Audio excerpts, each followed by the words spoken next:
Started. Um, Everyone, thanks for joining me. I'm Steve Baczynski, president of the Rotary Club of Nordonia Hills. Again, thanks for joining our meeting. Jim Collins, thank you for joining us. We appreciate you coming here to speak today. With that being said, I'll bring the meeting to order. Here we are. John, could you give us our invocation, please? Sure, let's all be in the spirit of prayer. Gracious Heavenly Father, thank you for this day. Thank you for this meeting and that we're all gathered together here. We pray especially for those who are involved in any kind of service, whether military service, Rotary service, whatever other volunteer activities they're in during this time of great difficulty in our country due to the COVID crisis. Be with each of them. Give us the wisdom as a club and as people to serve you in accordance with your will. We bless the food we're about to eat. We ask these things in your holy name. Amen. Amen. Amen. Thank you, John. Debbie, could you pull up the flag so we can do the Pledge of Allegiance? Thank you. If everyone can join me in the Pledge of Allegiance. I pledge of allegiance to the flag of the United States of America and to the republic for which it stands, one nation, under God, indivisible, with liberty and justice for all. Thank you, Debbie. And now I'd like to introduce our Rotarian guest. Again, today we have James Collins. He's our featured speaker today. Again, thank you, Jim.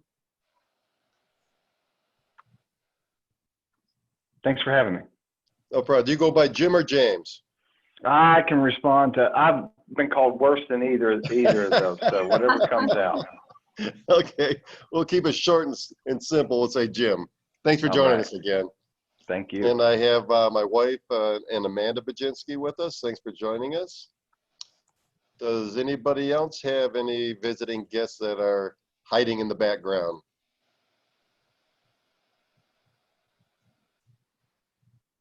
Okay, let's see.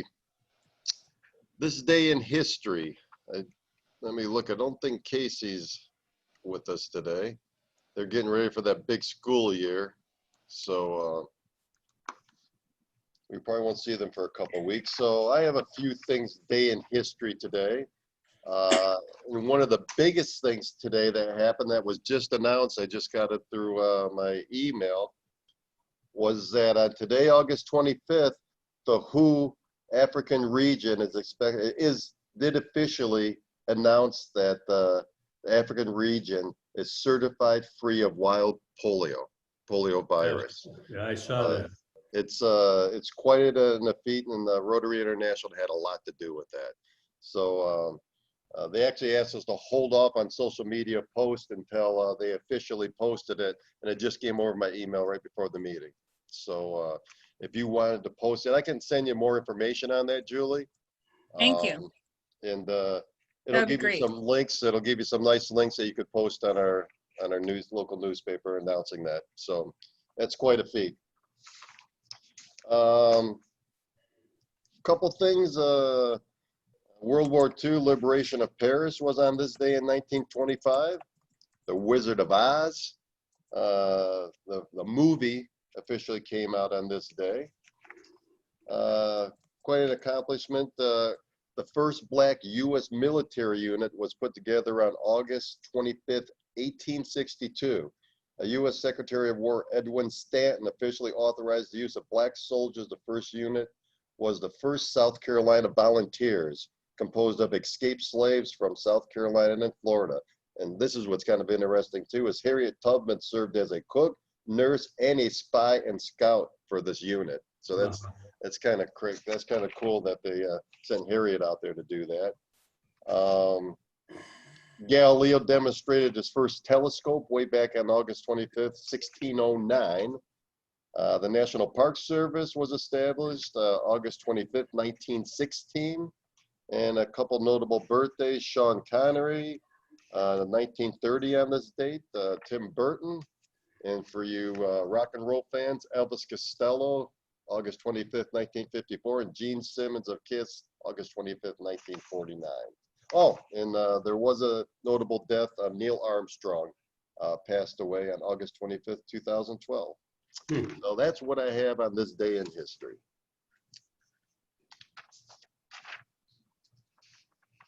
Okay, some Rotary birthdays. Howard and Rita Etchell are celebrating 55 years, August 14th. They were married August 14th, 1965.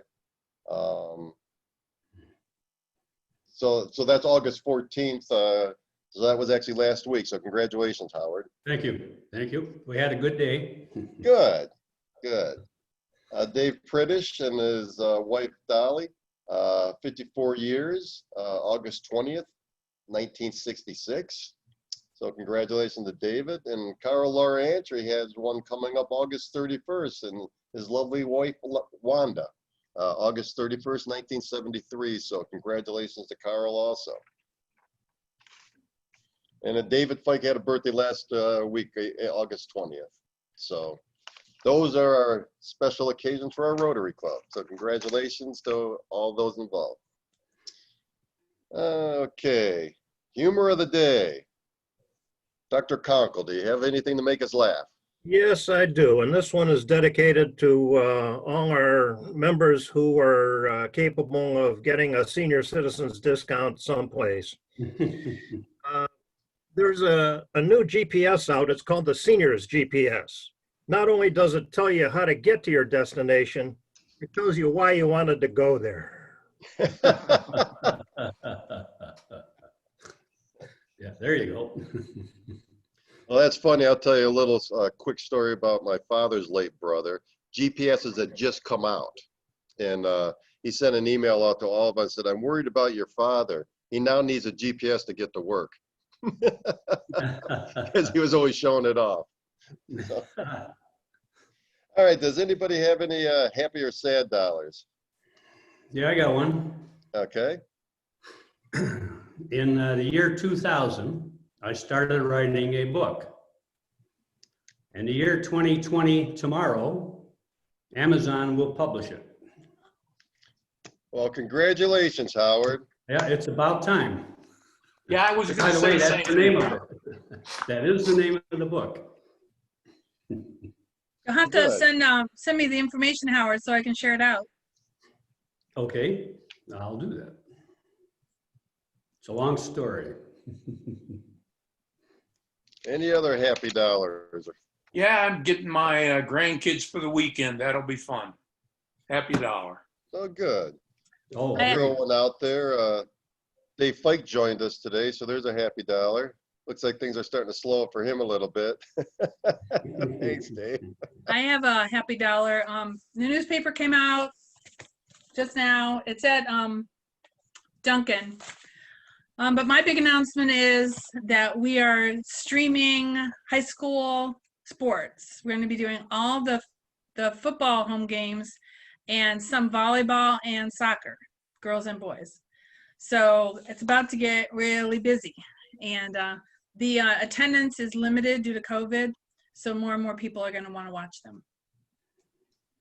Very good. I'm actually And my looking forward to that. the crew is all high school students and one recent graduate. Excellent. Thank you for that, Julie. Hey, Steve, Yes. I'll throw a happy dollar in there. I have 4 more storefronts picked up, and I just released 20 of the unsold storefronts.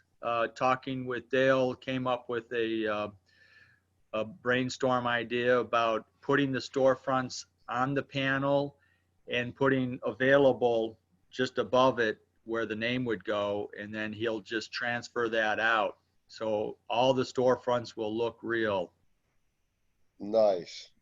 So I released that, and it's moving forward. Okay. So we're going to have well over about 27 storefronts to install. Yes, sir. I guess that would be my sad dollar. All right. Well, let me know when you want to start tackling that, Dave, and we'll see if we can get a crew together. Okay. I'll be in touch on it. Okay. Oh, good. Anybody else? Okay. With that, I would like to again introduce our featured speaker today. His name is James Collins.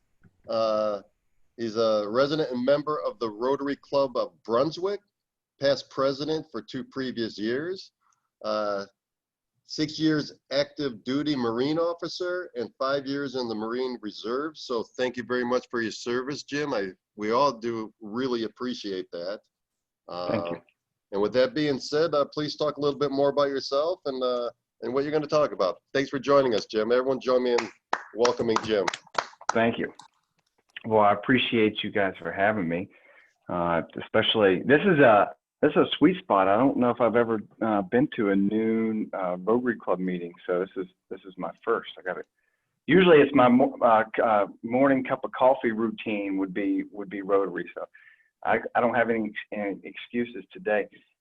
Before I jump into anything about myself, I'd like to share with you on how Jacob, he may have never told you the story, but I think I had a little bit of a hand in him coming over and joining your club. He and another fellow joined the firm here around the same time.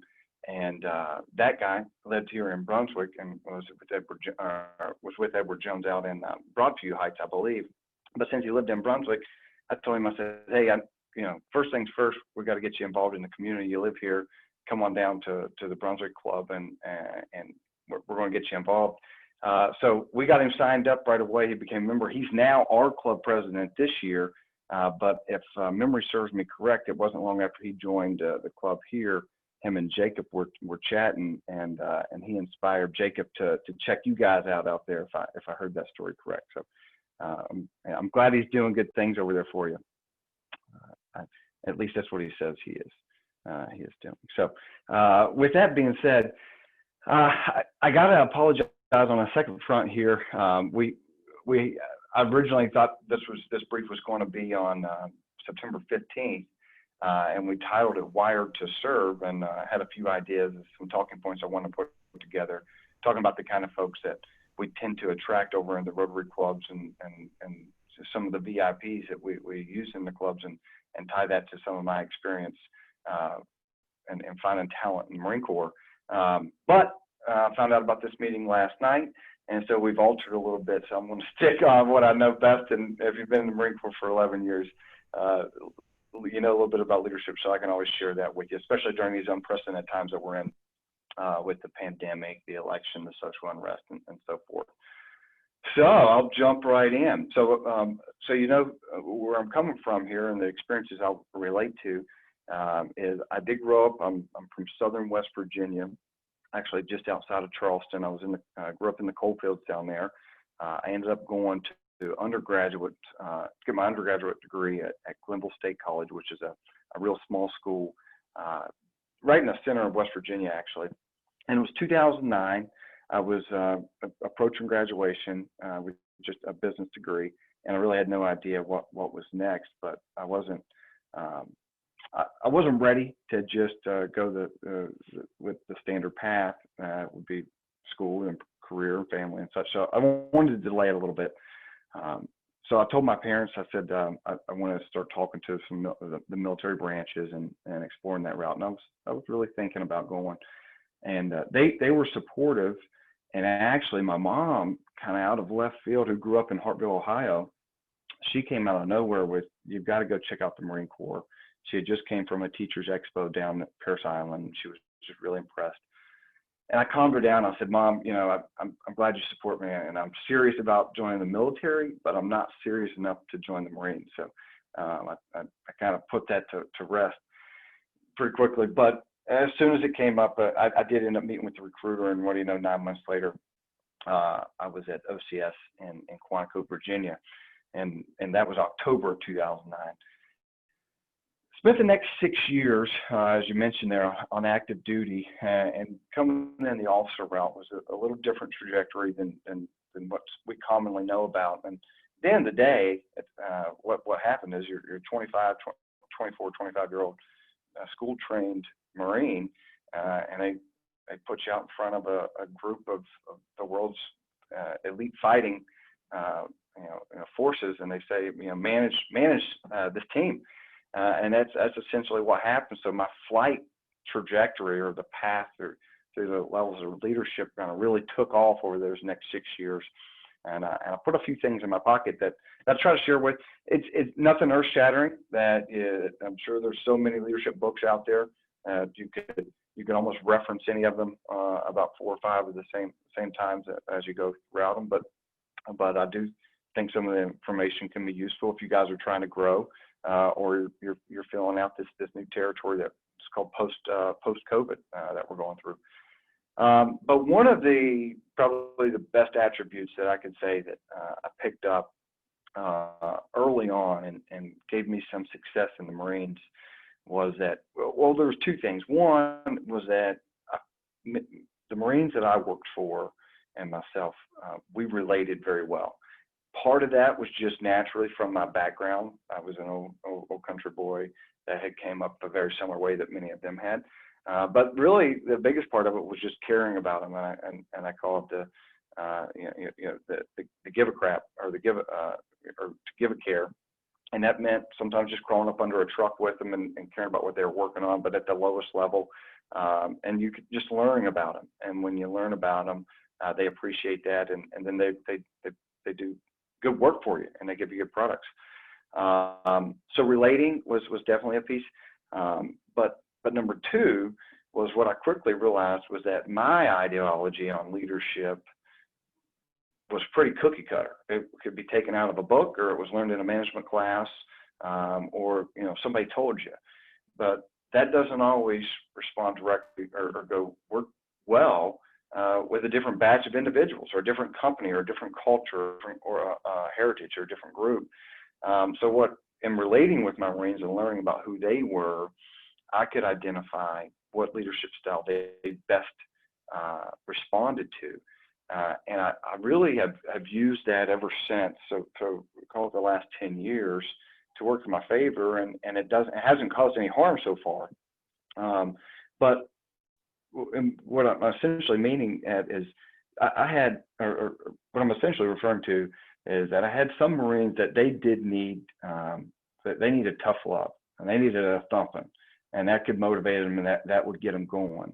But I had a lot of other Marines that if I tried to go about correcting them in the same manner, they would shut down on me, and then we would end up further behind. So my one-size-fit-all leadership style just wasn't making us, and we would get the job done. At the end of the day, the Marines, were direct obedience to orders, so they would get the job done. But what I found was the product we could deliver when we got it done in a way that best fit them was a whole lot better. So I just encourage that is when you relate and get to know the folks that you're working with or working for. And I'll say it's really important over here in the Rotary clubs that everybody is a volunteer. I really relate my Rotary service to my time in the reserves because you're dealing with a very similar group of folks. You're dealing with folks that are strictly volunteer, and what they're doing for your club isn't putting food on their table. So you need them, and there's some psychological point where you've got to use them and get the job done through them without them knowing that you need them more than the club needs them. Or in the reserves, I need those reservist Marines a whole lot more than they actually need me when we're not factoring in that we put food on the table and they're only there twice a month. In the active duty, it was a little bit easier because it was a conveyor belt of Marines where that you could replace them quite quickly, but then you got to come up with how are you going to retrain and get back to the point of proficiency that you were at. So anyways, I'm tying the leadership of being in the Rotary Club to the Marine Corps is there's a lot of similarities there. What I also want to point out is that I found that I had a toolbox full of principles that kept life pretty simple for me. And anytime I was making the decision, whether I was making the decision for a group or myself individually, I have a group of F words in my toolbox that I can always kind of lean upon. And it's a conscious check. Am I going the right direction, or am I thinking about the right things? And anybody can use this, but mine's simple. It starts with faith. Is the decision I'm making supportive of my faith? Is it supportive of my family? Is always the second thought. And number 3, is it supportive of my freedom? Does it work to enable my freedom? Am I going to go to jail and not have freedom at the end of this decision? Well, then it steers me back on the right path pretty quickly. The 4th thing is, what's the finance? What comes into play from a finance? Is it advantageous or not advantageous? And I just happen to do finance for a living, so that one came natural.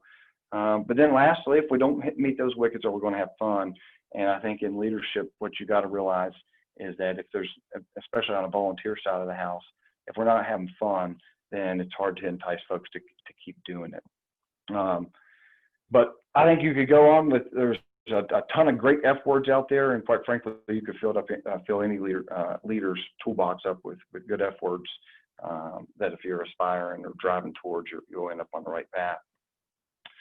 I say all of this, and then to kind of come back to the whole wired to serve, in that the folks that do what you guys do in the Rotary Club, and the folks that are out there in the military or our emergency services, our police forces, our firefighters, and all those folks, I think what you'll continuously find is that there's some similar wires.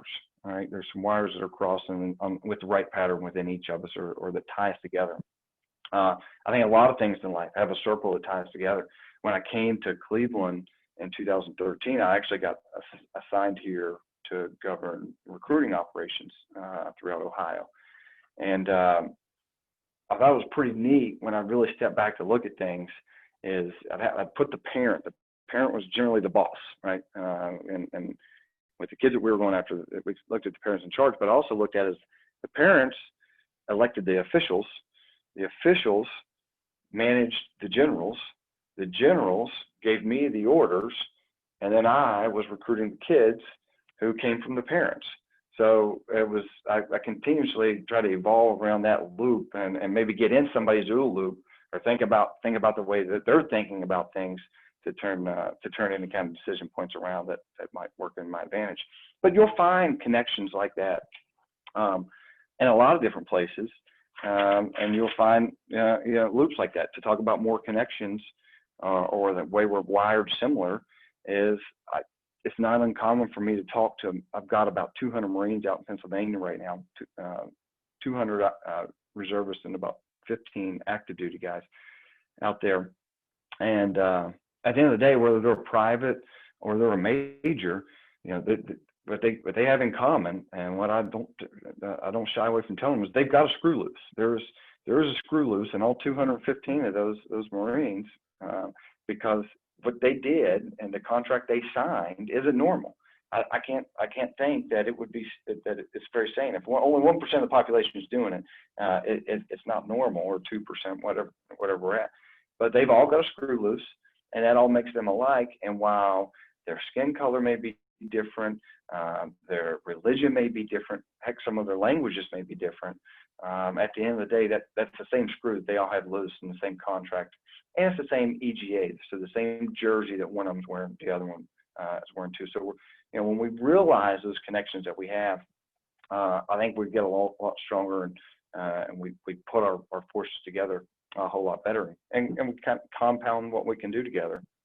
And talking about that, I want to paint you a little story of something that most of you are going to be able to think about and relate to. But what made me really realize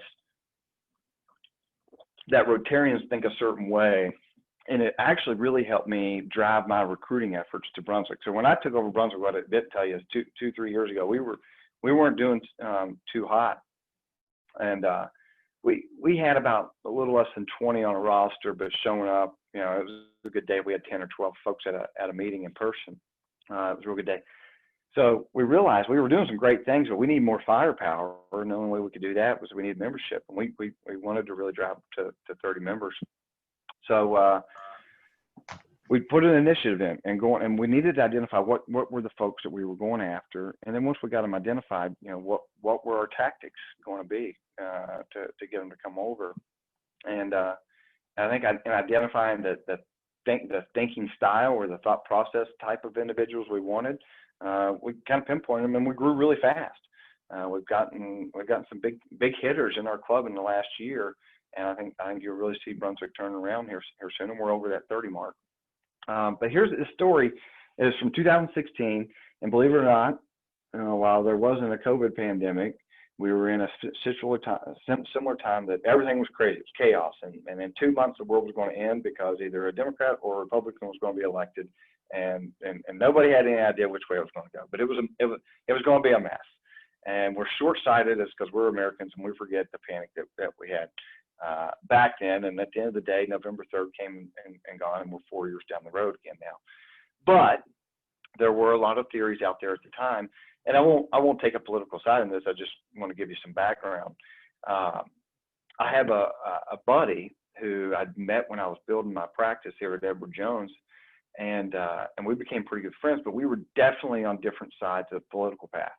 And what we enjoyed each other's company, number one, but number two, we would make a point about once a month to get together and share what was on our thoughts, or our minds, or concerns, because whether we agreed or not, it was advantageous or not for us to gain some knowledge about what the other was thinking, or see things through their lenses. Remember that lenses, because I'll come back to the lens piece. So we would get together, and it was right after the election. I had been gone for some training, and came back. My buddy, he came down here to my branch, and he got us a cup of coffee. And we're standing on my sidewalk, and he was distraught about things, but he was concerned about the future of the country. And he looks at me, and he was like, "So what are you going to do?" He pointed it just like that, and I said, "Well, what do you mean? What am I going to do?" And he said, "Well, you got to make a decision. We're going to war." He was convinced that we were going to war now that Trump had won the 2016 election. And I said, "Well, I still don't know. What do you mean?" When he said, we're going to war. I said, well, number one, why do you say that? Number two, why would you ask me what I would do? He did know. So I'm in a unique category. I'm called a non-obligor reservist. I don't have any contractual obligation time left, but I stay in the Marine Reserves, and really when I don't want to go anymore, I can walk away. And he knew that. We were close enough friends. He knew that I didn't have a contract. So he said, "Are you if you get called, are you going to get out? Are you going to stay home?"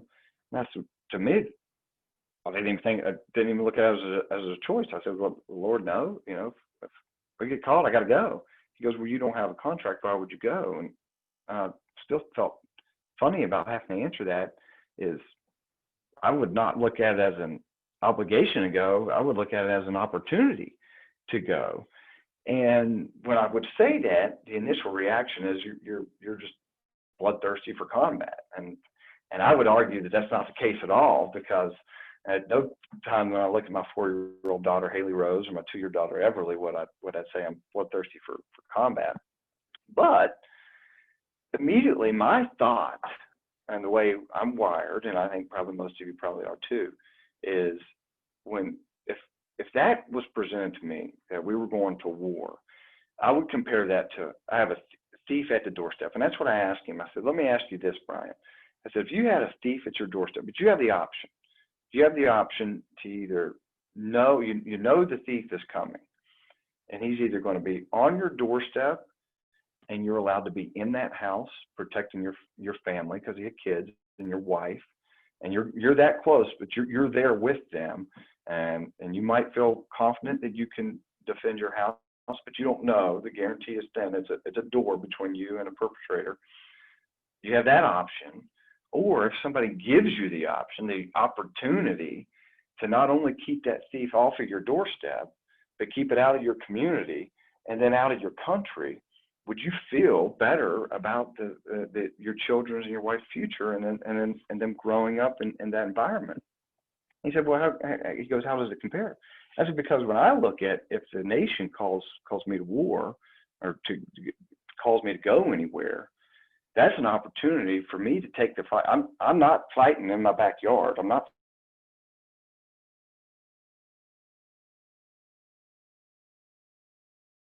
fighting on my doorstep. Then I think that's my kids being that many thousands of miles safer from whatever threat that was after them." And thought it was just his way of thinking. I thought it was very selfish that, you're just going to be home. But, he didn't consider the fact that the government or the people's tax dollars have spent millions of dollars training me. So number one, you have that kind of obligation. You, as taxpayers, have trained me with a skill set so that I could go and employ it. So that's one piece. But just the opportunity to add that many layers of protection around your family, folks just won't always look at it the same.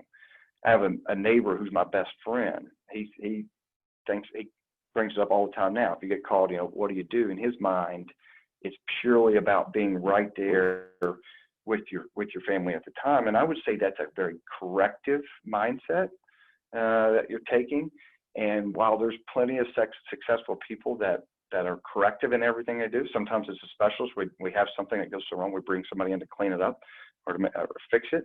But I think as Rotarians, what we've slowly evolved our way of thinking is preventative, keeping the thief off the doorstep, out of the community and out of the country, right? Going and fighting polio in the Middle East, right? Eradicating polio over there, fighting hunger and water problems elsewhere, making things better other places. And when we realize that it's the preventative mindset kind of folks that we work best with, then we've kind of narrowed our bucket in recruiting who we're trying to bring over. I want to circle back real quick to the lenses piece, and what I loved about the Marines here recently, and what I've seen the last time we got together, we got together in July. It's the first time we've got together since the pandemic and kind of the civil unrest happened.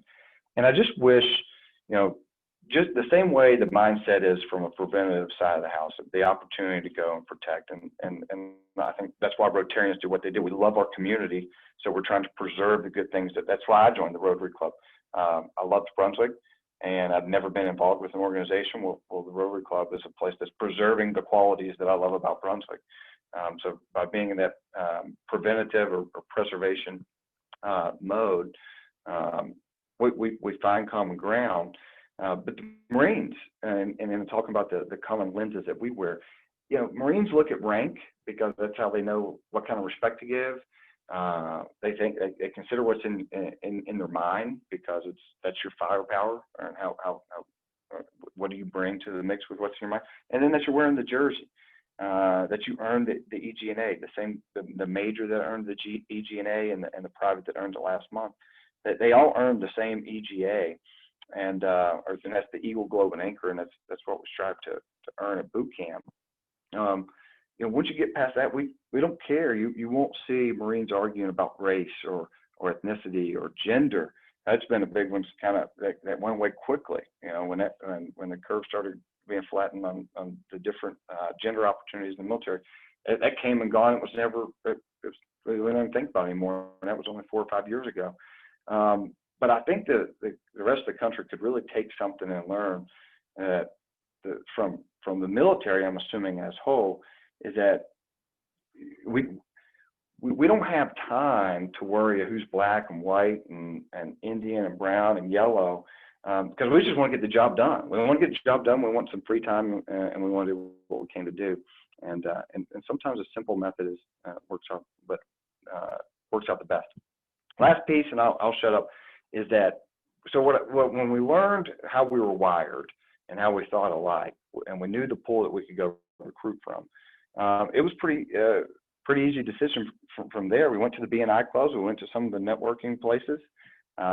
We had memberships, and we'd find people that had been there 4 or 5 months, and at BNI they were continuing to they'd show up and they would need to pass referrals, and we just started asking what were they really interested in.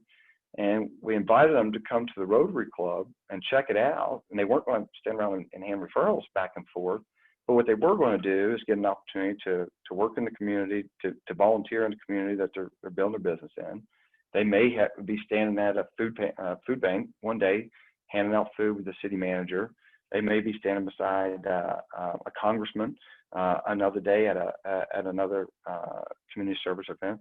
And just talk to them about the relationships they're built, and I think you can really strike some wire or strike some appeal to get the doors open and for some of those key leaders in the community that you want to just get them to shove them through the door a little bit.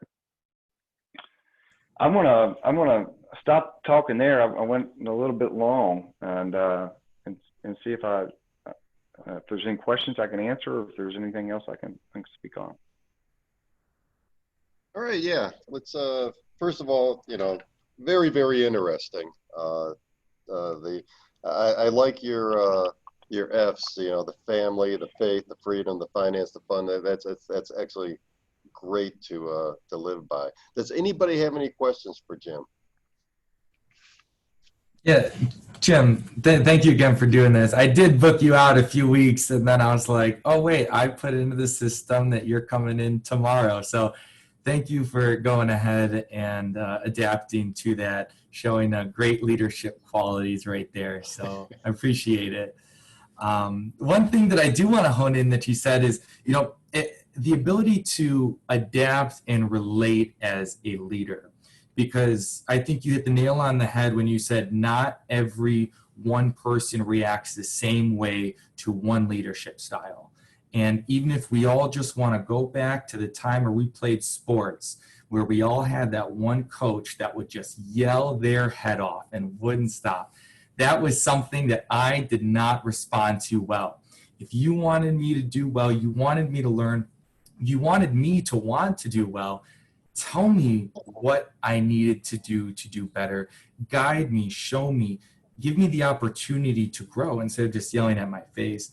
And I think coupled with the ability to understand how each person reacts is key into building membership.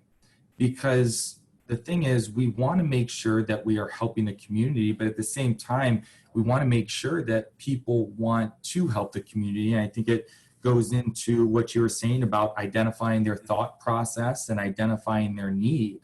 And once you go ahead and get those two things in, then it's just doing the simple connection between what their need is and how Rotary can fill it. So I took a lot from what you said today. Thank you.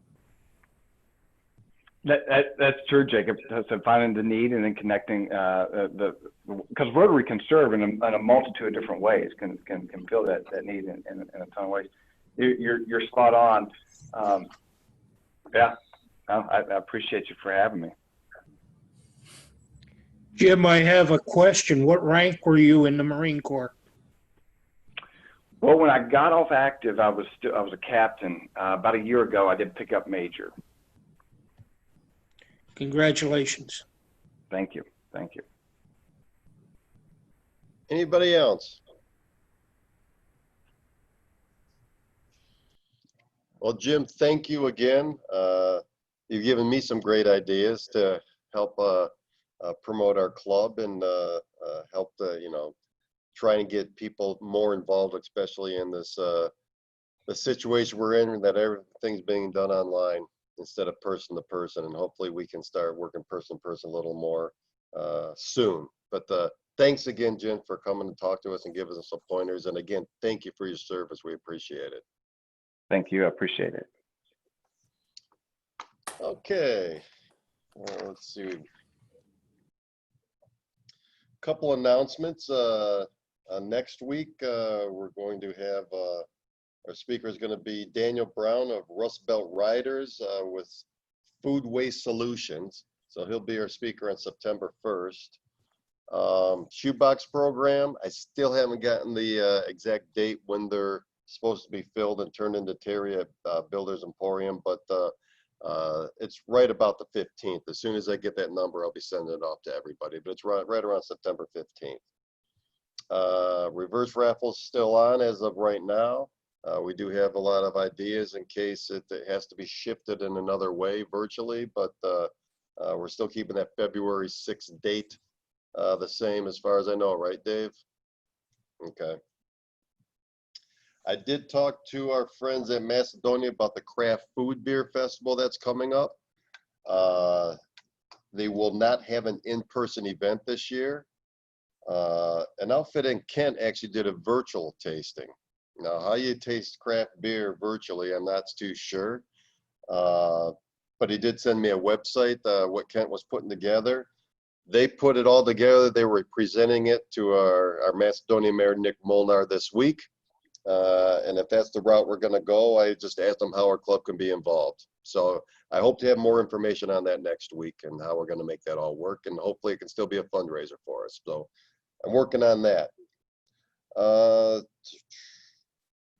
I think that's it. As David mentioned earlier, our safety town, we have a lot of signs that are going to be needing to put up.